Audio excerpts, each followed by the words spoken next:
నేను శుద్ధపూసనంటే, నేను రామసక్కని ముత్తైదువును అంటే, అరే అసలు నా గురించి మీరు ఏమనుకుంటుర్రు? నన్ను ఏలుపెట్టి చూపించే మొగోడు మొనగాళ్ళు లేరు అని ఎట్లా చెప్పుకొచ్చింది నిజమన్న హేమ. ఇక ఏమ మాటలు విన్నాక కరేటకాలి అని శరానికి వచ్చిందిలా. ఆమె ఏమంటుందో విన్నాం పని. ఇగో చూస్తున్నారులో, నేను ఏడ ఉన్నా ఓ అందమైన తోటలో రామసక్కని పండ్లు తింటున్నా. నాకు ఏ పాపం తెలియదు, నాకు ఏ అంటు సొంటు తెలియదు. అసలు రేవు పార్టీతో నాకు సంబంధమే లేదు. రేవు పార్టీలో నేను డ్రగ్స్ పుచ్చుకోలేదు. నేను రామసక్కని దాన్ని, చూడసక్కని దాన్ని.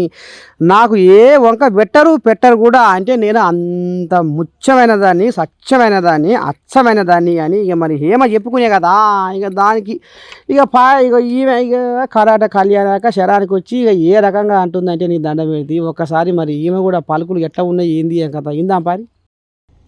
గులివింద గింజ తన వెనకున్న మచ్చ చూసుకోదు అన్నట్టుగా నిన్న బెంగళూరు రేవు పార్టీలో దొరికిన హేమక్క చాలా చాలా రకాలుగా ఇండస్ట్రీ వాళ్ళని ఎన్నో రకాలుగా నేనే పెద్ద ముత్తైదువుని, అన్నిటికీ నేనే బాధ్యురాలిని, నేనే అందరినీ ఉద్ధరిస్తున్నాను, ప్రతి వాటిలో నేనే ఉన్నాను, ఆడవాళ్ళకి చాలా చాలా హెల్ప్ చేస్తున్నాను, ఇండస్ట్రీ వాళ్ళందరూ నా మీదే ఆధారపడ్డారు, నేనే పెద్ద దిక్కుని, నేను మా అసోసియేషన్ ఎలక్షన్లో కానీ ఎక్కడ కానీ అన్నట్టుగా ఆవిడ ప్రవర్తించే తీరు చూస్తే నిజంగా బయట వాళ్ళు అబ్బో అమ్మో ఈవిడ పెద్ద నోరు మాట్లాడకూడదు అనుకునేవాడు.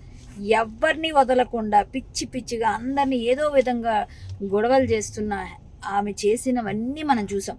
మా అసోసియేషన్లో ఆయన చేయి కొరికింది శివబాలాజీది, అంతకుముందు రాజేంద్ర ప్రసాద్ గారిని అడ్డగించింది, నా మీద కేసులు పెట్టానని చెప్పి పోలీస్ స్టేషన్స్కి వెళ్ళింది, నన్ను ఏదో ఫ్రెండ్స్తో సరదాగా పేకాడుకుంటే అది ఎవరో పట్టిస్తే అదేదో పెద్ద నేరంలాగా పేకాడవు కరాటే కళ్యాణ్ నువ్వేం చేసావు అని మాట్లాడిన హేమక్క ఈరోజు నువ్వేం చేసావు?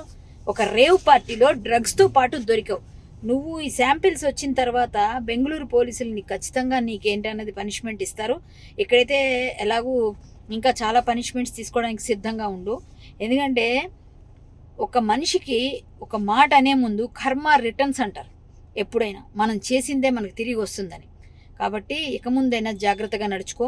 దేవుడి దయ వల్ల నీకు ఆ డ్రగ్స్తో ఏ సంబంధం లేకుండా, నీకు ఏ శాంపిల్స్లో ఎటువంటి ఇది లేకుండా నువ్వు ఉండాలని నేను మరొక్కసారి దేవుడిని కోరుకుంటున్నాను. Good luck. ఇంకొకసారి ఎవరి మీద నూర్లు పారేసుకోకుండా ఆడవాళ్ళని అలాగా ఇలాగా అనకుండా ఉంటే బాగుంటుందని నేను కోరుకుంటూ, హేమకు అర్థమైంది ఇప్పటికైనా?